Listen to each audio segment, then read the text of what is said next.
Good morning all. Previous lectures में हम लोगों ने देखा कि HTML फॉर्म क्या होता है, HTML फॉर्म को हम कैसे डिज़ाइन कर सकते हैं। HTML फॉर्म को डिज़ाइन करते हुए जो हम फॉर्म टैग यूज़ करते हैं उसके डिफरेंट एट्रीब्यूट्स कौन से डिफरेंट टाइप के इनपुट एलिमेंट्स हम HTML फॉर्म्स के अंदर यूज़ कर सकते हैं, जैसे कि text area, radio button, check boxes, drop down list, date, ये सब डिफरेंट टाइप के इनपुट एलिमेंट्स हैं जो हम एक HTML फॉर्म के अंदर यूज कर सकते हैं। इसके अलावा हम उसके अंदर बटन्स भी यूज कर सकते हैं, और जब भी हम कोई HTML फॉर्म के थ्रू यूजर से हमें जो इनपुट लेना है वो हमें अगर सर्वर तक सेंड करना है, तो उसके लिए जैसे यूजर सबमिट बटन पर क्लिक करता है तो वो डेटा जो है वो सर्वर के पास में पहुंच जाता है। तो उसके लिए हम दो टाइप के मेथड्स यूज कर सकते हैं, get method and post method. तो उन सब के बारे में हम प्रीवियस लेक्चर के अंदर डिस्कस कर चुके हैं। अब हम आज के इस लेक्चर में हम लोग देखेंगे कि HTML फॉर्म को हम कैसे प्रोसेस कर सकते हैं, कैसे हम HTML फॉर्म के अंदर डेटा को वैलिडेट कर सकते हैं। तो आज के इस लेक्चर के लिए कंटेंट्स है फॉर्म प्रोसेसिंग एंड वैलिडेशन, और HTML फॉर्म जिसमें हम मल्टीपल सबमिट बटन यूज कर सकते हैं, और डायनेमिक पेज टाइटल, और SQL डेटाबेस से MySQL डेटाबेस से डायनेमिक पेज टाइटल को कैसे एक्सेस करेंगे। तो स्टार्ट करते हैं फॉर्म वैलिडेशन एंड प्रोसेसिंग। तो जो फॉर्म का जो वैलिडेशन जब भी हम करते हैं तो फॉर्म वैलिडेशन का सिंपल सा मीनिंग यही होता है कि बेसिकली इसके अंदर ये चेक करते हैं कि जो यूजर ने करेक्ट इनपुट या फिर रेलेवेंट इंफॉर्मेशन जो फॉर्म के अंदर प्रोवाइड की है या नहीं, या फिर यूजर ने जो भी इसके अंदर फॉर्म के अंदर इंफॉर्मेशन फिल की है वो अकॉर्डिंग टू फॉर्म रेलेवेंट है या नहीं। तो जो HTML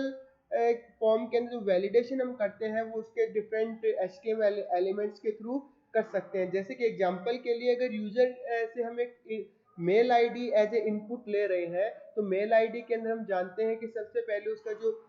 उसकी जो आईडी है, और उसके बाद में जो @ होता है, और उसके बाद में जिस भी डोमेन पे वो मेल आईडी है। जैसे कि मैं अगर बात करूं विशाल सक्तानी @gmail.com, तो इसके अंदर विशाल सक्तानी मेरी आईडी है और @ और उसके बाद में gmail.com इसका डोमेन है। तो एक वैलिड मेल आईडी है। तो यूजर से जो फॉर्म वैलिडेशन का मतलब ये होता है कि यूजर ने जो मेल आईडी एंटर की है वो या फिर जो भी इनपुट एंटर किया है वो करेक्ट है या नहीं। इसके अलावा जो फॉर्म वैलिडेशन के अंदर यह भी इंश्योर करते हैं, यह भी निश्चित करते हैं कि यूजर ने जो कोई सी रिक्वायर्ड फील्ड के अंदर डेटा को फिल किया या नहीं। जैसे कि हमें यूजर से उसका नेम एंटर करवाना है, और नेम को हमने रिक्वायर्ड फील्ड बना रखा है जो कि रिक्वायर्ड एट्रीब्यूट के थ्रू, तो ये यूजर को ये बताता है कि जब भी वो फॉर्म को सबमिट करे, उस फॉर्म को सबमिट करने से पहले नेम के अंदर जो फील्ड है उसके अंदर वो अपने नेम को फिल कर दे, उस फील्ड को एम्प्टी न छोड़े, उस फील्ड को खाली न छोड़े। तो जब भी जो रिक्वायर्ड एट्रीब्यूट होता है उसके थ्रू हम ये कह सकते हैं कि यूजर उस पर्टिकुलर फील्ड को खाली न छोड़े। तो जो PHP के अंदर कुछ मेथड्स और जो एरेज हैं उनको फॉर्म प्रोसेसिंग के लिए यूज करते हैं। तो इसमें से पहला मेथड है ईच सेट। तो जो ईच सेट जो फंक्शन है वो यह डिसाइड करता है कि किसी वेरिएबल के अंदर यूजर ने जो भी अब या फिर जो फॉर्म कंट्रोल जो भी हम वेरिएबल यूज कर रहे हैं उसके अंदर कोई वैल्यू यूजर ने प्रोवाइड की है या नहीं, या फिर उस फील्ड के अंदर कोई भी वैल्यू दी गई है या नहीं, फील्ड खाली तो नहीं है। फिर दूसरा है $_get array। तो जो आपका जो $_get array है, ये जब भी यूजर जो भी पैरामीटर्स URL के थ्रू सेंड करता है उस इंफॉर्मेशन को रिट्रीव करने के लिए, उस इंफॉर्मेशन को एक्सेस करने के लिए हम $_get array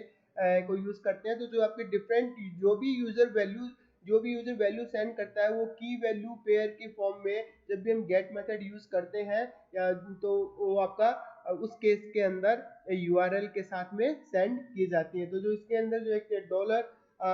$_get जो एरे है वो एक एसोसिएटिव एरे होता है। तो उसके अंदर जो भी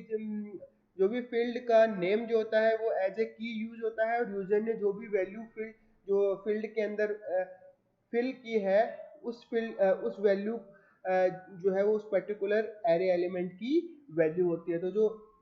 डॉलर अंडरस्कोर गेट एरे के जो डिफरेंट एलिमेंट से जो यूजर ने गेट मेथड के हमने यूज किया हुआ है, तो उसमें जो भी डिफरेंट टाइप की वैल्यूज यूजर सबमिट करता है सबमिट बटन के थ्रू, उन वैल्यूज को हम एक्सेस कर सकते हैं। इसके अलावा जो आपका दूसरा एरे जो है डॉलर अंडरस्कोर पोस्ट, जो डॉलर अंडरस्कोर पोस्ट एरे है, जब हम पोस्ट मेथड को यूज करते हैं फॉर्म के डेटा को सबमिट करने के लिए, तब जो इंफॉर्मेशन यूजर सबमिट करता है फॉर्म के थ्रू, उस इंफॉर्मेशन को एक्सेस करने के लिए हम डॉलर अंडरस्कोर पोस्ट मेथड को यूज करते हैं। तो उसके बाद में जो आपका तीसरा जो एरे है वो है डॉलर अंडरस्कोर रिक्वेस्ट। जो डॉलर अंडरस्कोर रिक्वेस्ट जो एरे है, जो अगर हमें डेटाबेस से कोई भी इंफॉर्मेशन को रिट्रीव करना हो, कोई भी इंफॉर्मेशन को एक्सेस करना हो, तो उसके लिए हम डॉलर अंडरस्कोर रिक्वेस्ट एरे को यूज करते हैं। तो यहाँ पे जो एक सिंपल से हम फॉर्म वैलिडेशन एंड प्रोसेसिंग के एग्जांपल की बात करेंगे, तो सबसे पहले यहाँ पे हमने एक HTML फॉर्म डिजाइन किया हुआ है। तो HTML फॉर्म के अंदर जो यहाँ पे जो फॉर्म के अंदर जो आपका ID form 1 method post method यहाँ पे यूज कर रहे हैं, और एक्शन, तो एक्शन यह बताता है कि जिस सबमिट बटन प्रेस करने के बाद में जो भी आपका यहाँ पे डेटा जो सेंड किया जाएगा वो इस पर्टिकुलर action.php फाइल पे सेंड किया जाएगा, और उस डेटा को वो action.php जो फाइल है वो प्रोसेस करेगी। तो यहाँ पे जो हमारे पास फॉर्म जो हमने यूज किया है, इस फॉर्म के अंदर हम देख सकते हैं यहाँ पे हमारे पास में जो fields first name last name address email password gender, और उसके बाद में एक सबमिट बटन। तो जिसके लिए जो फर्स्ट नेम के लिए इनपुट टाइप टेक्स्ट, और नेम उसका फर्स्ट नेम, लास्ट नेम के लिए इनपुट टाइप टेक्स्ट, नेम उसका लास्ट नेम, और जो एड्रेस के लिए भी इनपुट टाइप टेक्स्ट, और नेम जो उसका एड्रेस, ईमेल के लिए हमने इनपुट टाइप ईमेल यूज किया है, क्योंकि इनपुट टाइप ईमेल इसलिए यूज किया यहाँ पे यूजर जो है किसी वैलिड ईमेल एड्रेस को यहाँ पे एंटर करे, और जो उसका नेम जो है वो ईमेल एड्रेस, और पासवर्ड, जो पासवर्ड के लिए मैं इनपुट टाइप जो है टाइप पासवर्ड, यहाँ पे उस फील्ड का जो टाइप पासवर्ड होना चाहिए, और नेम इसका पासवर्ड है। और उसके बाद में जो जेंडर के लिए हमने जो मेल और फीमेल दोनों जेंडर में से हमें एक जेंडर को सेलेक्ट करवाना है, तो उसके लिए हमने रेडियो बटन को यूज किया है। तो जो रेडियो बटन के थ्रू हम जेंडर जो सेलेक्ट करवा लेंगे यूजर से, उसके बाद में जो सबमिट बटन को यहाँ पे यूज किया है। तो इस टाइप से हमने ये फॉर्म यहाँ पे डिजाइन किया है। तो फॉर्म के अंदर जैसे ही इस HTML कोड को ब्राउजर के अंदर रन करेंगे, तो हमारे पास में और उसके बाद में उसके अंदर हम जो डेटा फिल करेंगे, जैसे कि फर्स्ट नेम में यहाँ पे विशाल फिल किया हुआ है, लास्ट नेम में Kumar, address Nokha, and email विशाल@123, और पासवर्ड जो है जो भी पासवर्ड यूजर ने एंटर किया है, उसके बाद में जैसे ही वो सबमिट बटन पे क्लिक करेगा, ये डेटा जो है वो पोस्ट मेथड के थ्रू action.php पेज के ऊपर चला जाएगा। तो अब हम बात करते हैं जो action.php जो फाइल है वो इस डेटा को कैसे प्रोसेस करेगी, उसको हम कैसे जो चेक कर सकते हैं। तो यहाँ पे सबसे पहले जो ये जो PHP जो कोड यहाँ पे लिखा हुआ है, इसके अंदर मेथड कॉल किया है, इफ एल्स यहाँ पे हम यूज कर रहे हैं, और इसके अंदर हमने एक मेथड कॉल किया है isSet। तो isSet मेथड जो है वो बेसिकली यह चेक करेगा कि यूजर जो भी यहाँ पे हम यहाँ पे जो भी वेरिएबल जो प्रोवाइड कर रहे हैं उसके अंदर वैल्यू है या फिर वो एम्प्टी है। तो जो अगर इसके अंदर वैल्यू होगा तो ये ट्रू रिटर्न करेगा, अदरवाइज ये फॉल्स रिटर्न करेगा। तो जैसे ही सबमिट बटन पे क्लिक हुआ है, तो इसका मतलब जो आप सबमिट बटन पे क्लिक किया तो यहाँ पे ये आप यहाँ पे ट्रू रिटर्न करे। अगर ये ट्रू रिटर्न करता है तो उसके बाद में हम चेक करेंगे कि यूजर ने डिफरेंट फील्ड्स जो कि first name last name address email address password और जो जेंडर, ये जो फील्ड हमने यूजर से फिल करवाए थे वो एम्प्टी तो नहीं है। तो इसके लिए यहाँ पे हमने जो नॉट इज सेट, तो नॉट इज सेट, अगर is set function true return करता है तो नॉट इज सेट जो है वो उस केस में फॉल्स रिटर्न करेगा। तो यहाँ पे हमने ये चेक किया है कि यूजर ने जो भी वैल्यू यहाँ पे सेंड की है, जैसे कि हम इस फर्स्ट नेम की बात करें तो डॉलर अंडरस्कोर पोस्ट, क्योंकि हमने मेथड पोस्ट यूज किया था, तो पोस्ट मेथड के थ्रू यूजर फर्स्ट जो भी आपका फर्स्ट नेम के अंदर वैल्यू सेंड करेगा। अगर ये फर्स्ट नेम एम्प्टी है तो जो आपका इज सेट डॉलर अंडरस्कोर जो पोस्ट मेथड है वो आपका इस केस में फॉल्स रिटर्न करेगा। और अगर अगर इसको हम नॉट यहाँ पे हम क्या नॉट इज सेट तो ये आपका ट्रू रिटर्न करेगा। तो इसका मतलब ये है कि ये जो वैल्यू जो है वो एम्प्टी है, और एम्प्टी है तो उस केस में हमें यूजर के सामने एक एरर डिस्प्ले करनी है कि जो सारी वैल्यूज को जो आपके जो रिक्वायर्ड फील्ड्स के अंदर वो वैल्यूज को फिल करे, उनको ब्लैंक नहीं छोड़े, उनको खाली नहीं छोड़े। तो इसके लिए जो हम यूजर जो इस फॉर्म के थ्रू यूजर को एक मैसेज सेंड कर सकते हैं। तो ये जो आपका ये जो इफ के अंदर हमने जो भी कोड यूज किया उसके थ्रू हम ये चेक कर लेंगे इस सेट मेथड की हेल्प से कि यूजर ने जो भी इनपुट प्रोवाइड किया है उसके अंदर किसी फील्ड को ब्लैंक तो नहीं छोड़ा है। फिर उसके बाद में अगर उसने ब्लैंक नहीं छोड़ा है तो उसके बाद में हम जो 1 बाय 1 जो उसकी वैल्यूज को एक्सेस करके और डिस्प्ले भी करवा सकते हैं कि यूजर, इससे हमें यह पता चल जाएगा कि यूजर ने कौन से फील्ड के अंदर कौन सी वैल्यू को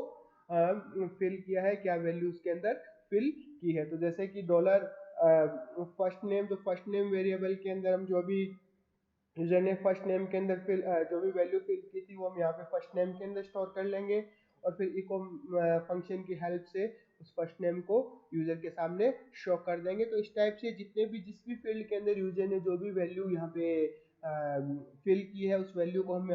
यहाँ पे एक्सेस करके और उस वैल्यू को उस वेरिएबल के अंदर स्टोर करवा के डिस्प्ले कर सकते हैं। तो जो और या फिर उसको फर्दर प्रोसेसिंग के लिए अगर हमें डेटाबेस के अंदर सेंड करना हो या फिर हमें उसके और भी उस पर कोई प्रोसेसिंग उस पर परफॉर्म करनी हो तो वो हम रिक्वायर्ड प्रोसेसिंग को यहाँ पे परफॉर्म कर सकते हैं। तो इस टाइप से हम ये चेक कर सकते हैं कि इस जो action.php फाइल या फिर जो भी फाइल का नेम हम प्रोवाइड करते हैं उसके अंदर ये जो PHP जो फंक्शंस हैं उन फंक्शंस के थ्रू हम ये उस पर प्रोसेसिंग करके ये चेक कर सकते हैं कि यूजर ने फील्ड को एम्प्टी तो नहीं छोड़ा है, और अगर एम्प्टी छोड़ा है तो हम उसको एरर मैसेज सेंड कर सकते हैं। अगर यूजर ने एम्प्टी नहीं छोड़ा है तो उसके बाद में उन वैल्यूज पे हमें क्या फर्दर प्रोसेसिंग करनी है वो भी हम यहाँ पे कर सकते हैं। अब बात करते हैं HTML forms with multiple submit button, यानी कि एक से ज्यादा सबमिट बटन हम HTML फॉर्म्स के अंदर यूज कर सकते हैं। क्योंकि कई बार हमें रिक्वायरमेंट होती है, कई बार ऐसी सिचुएशंस होती हैं कि जहाँ पे हमें एक से ज़्यादा सबमिट बटन की ज़रूरत पड़ती है, और वहाँ पे हमें यह चेक करना होता है कि यूज़र ने कौन सा सबमिट बटन प्रेस किया है, और जो यूज़र जो भी सबमिट बटन प्रेस करेगा उसके अकॉर्डिंग हमें एक्शन लेना होता है, उसके अकॉर्डिंग हमें उसको हमें जो फॉर्म को प्रोसेस करना होता है। तो जो भी मल्टीपल जो सबमिट बटन है वो उसके जो हम PHP के अंदर प्रोसेस करते हैं उसको सिंपल सा उसका मीनिंग यही है कि हम सिंपली यही चेक करते हैं कि यूजर ने कौन सा बटन जो है वो प्रेस किया है। तो उस बटन जिस भी बटन को यूजर ने प्रेस किया है वो हम कंडीशनल स्टेटमेंट जैसे कि इफ एल्स या फिर जो स्विच उनको यूज करते हुए हम उस बटन को आइडेंटिफाई कर सकते हैं, और उस बटन के जो भी बटन होगा उस जो भी सबमिट बटन होगा उस बटन के नेम के अकॉर्डिंग हम डिफरेंट टाइप की जो भी एक्शन हमें परफॉर्म कर होते हैं वो हम उस फॉर्म पे कर सकते हैं। तो ये बहुत ही सिंपल प्रोसेसिंग है। मल्टीपल सबमिट बटन जो एक HTML फॉर्म के अंदर यूज करना कोई एक बिग डील नहीं है, कोई डिफिकल्ट टास्क नहीं है। सिंपल सा हमें यही चेक करना होता है कि यूजर ने कौन सा सबमिट बटन प्रेस किया है ताकि हम उसके अकॉर्डिंग एक्शन ले सकें। तो इसके अंदर जो इसके लिए यूजर जो आपका फॉर्म होगा वहाँ पे हम दो पार्ट्स की बात करेंगे कोडिंग के लिए। एक तो उसका HTML पार्ट, तो जो HTML पार्ट के अंदर हम जो भी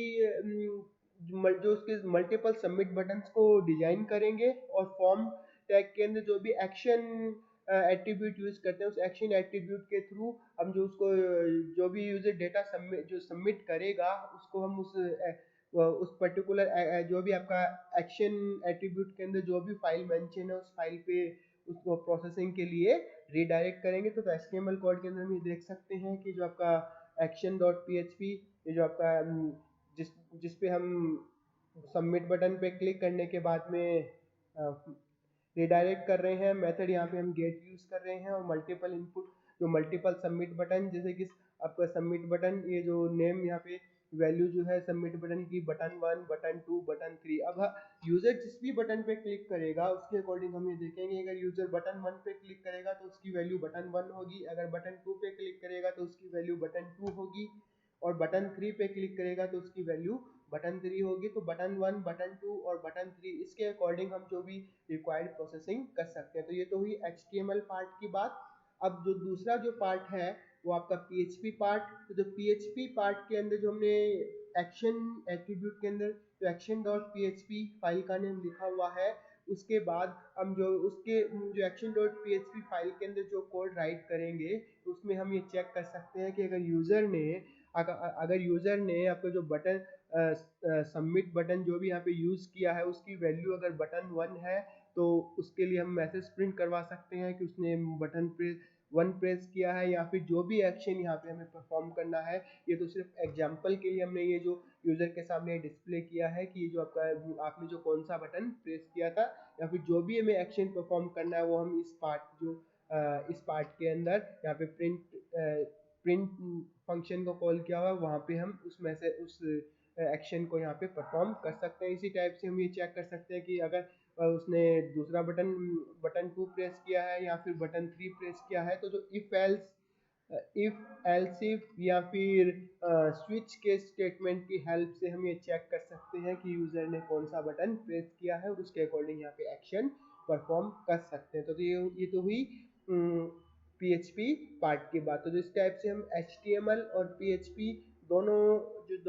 जो दोनों कोडिंग पार्ट्स को यूज करते हुए मल्टीपल सबमिट बटन को एक PHP फॉर्म के अंदर एक जो फॉर्म डिजाइन करते हैं उसमें हम हैंडल कर सकते हैं। अब बात करते हैं डायनेमिक पेज टाइटल की।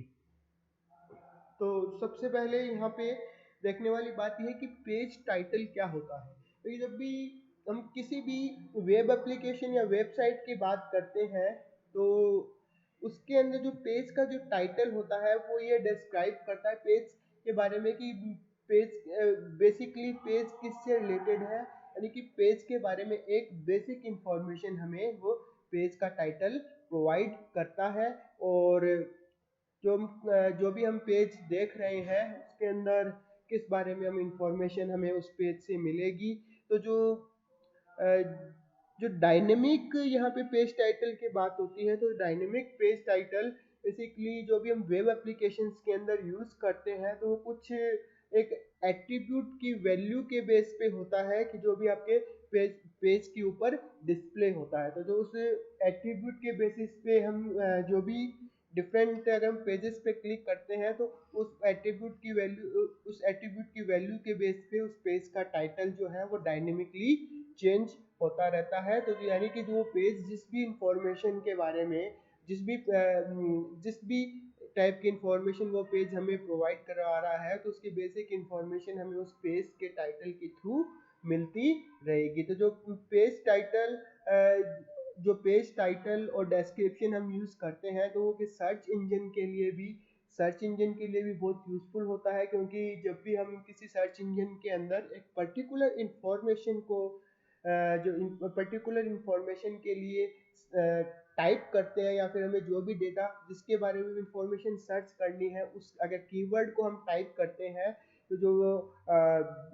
आपका सर्च इंजन है वो उसके पास जो भी डेटाबेस है उसमें से वो उस पर्टिकुलर कीवर्ड के लिए वो चेक करेगा। तो उसके लिए जो भी पेज टाइटल जो भी डिस्क्रिप्शन उस पर्टिकुलर कीवर्ड को मैच होगा उससे जो भी रिलेटेड रिजल्ट्स हैं वो हमारे सामने शो होंगे। तो इसलिए जो वेब पेज का टाइटल और डिस्क्रिप्शन सर्च इंजन के लिए भी बहुत इंपॉर्टेंट रोल प्ले करता है। तो जब भी हम डायनेमिक पेज टाइटल की बात करते हैं तो डायनेमिक पेज टाइटल का सिंपल सा मीनिंग यही होता है कि जब हम डिफरेंट पेजेस पे क्लिक करें तो जो आप उसके अकॉर्डिंग जो भी एक वेब एप्लीकेशन के अंदर तो उसके अकॉर्डिंग जो आपका पेज टाइटल जो है वो किसी डेटाबेस MySQL डेटाबेस रिकॉर्ड से हम एक्सेस होके हमें शो हो रहा है। तो जो डायनेमिकली इस टाइप से जो भी आपका page title MySQL database record से हमारे पास में एक्सेस होके आ रहा है तो उसे हम डायनेमिक पेज टाइटल कह सकते हैं। तो इस एग्जांपल की अगर हम बात करें जिसमें हम MySQL डेटाबेस के थ्रू डायनेमिक पेज टाइटल जो डिस्प्ले कर सकते हैं। तो यहाँ पे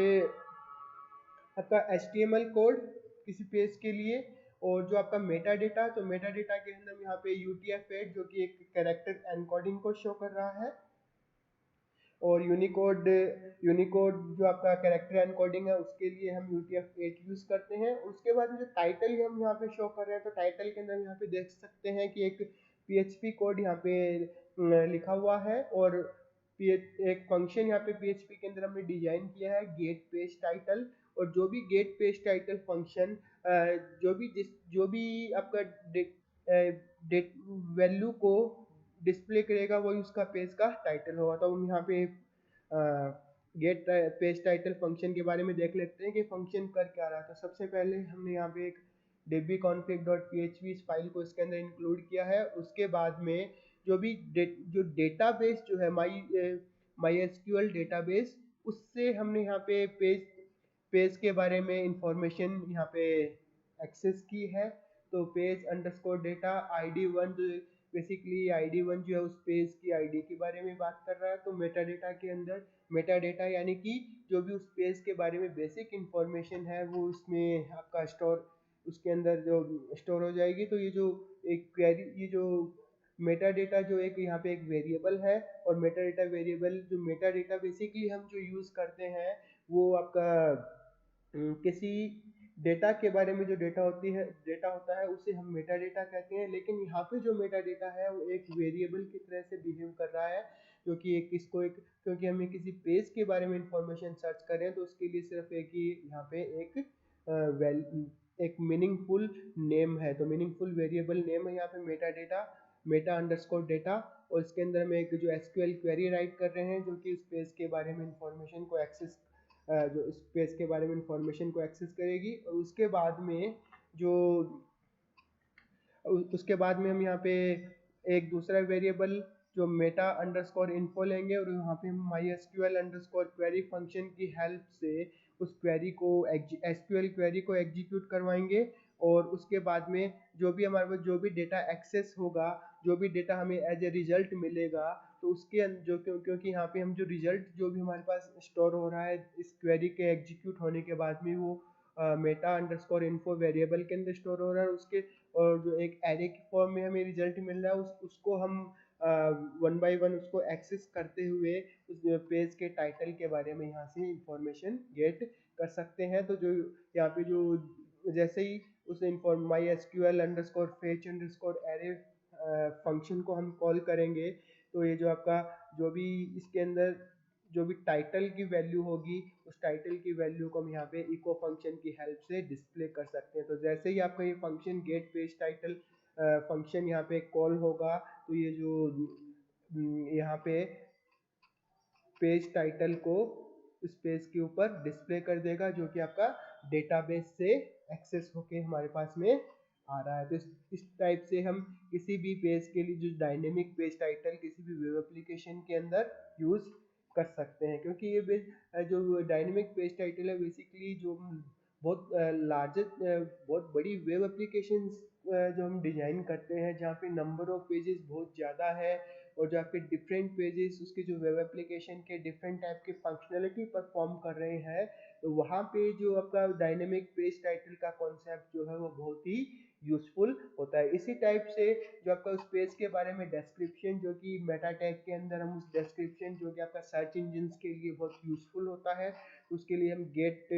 पेज डिस्क्रिप्शन फंक्शन एक डिजाइन कर सकते हैं। गेट पेज डिस्क्रिप्शन सिर्फ एक फंक्शन का नेम है, इसके अलावा जो भी फंक्शन का नेम आप डिसाइड करना चाहें वो यूज कर सकते हैं। इस फंक्शन के अंदर भी सेम हम यहाँ पे सेम वे में जैसा कि हमने गेट पेज टाइटल फंक्शन के अंदर किया था, वही मेटा अंडरस्कोर डेटा, वहाँ पे हम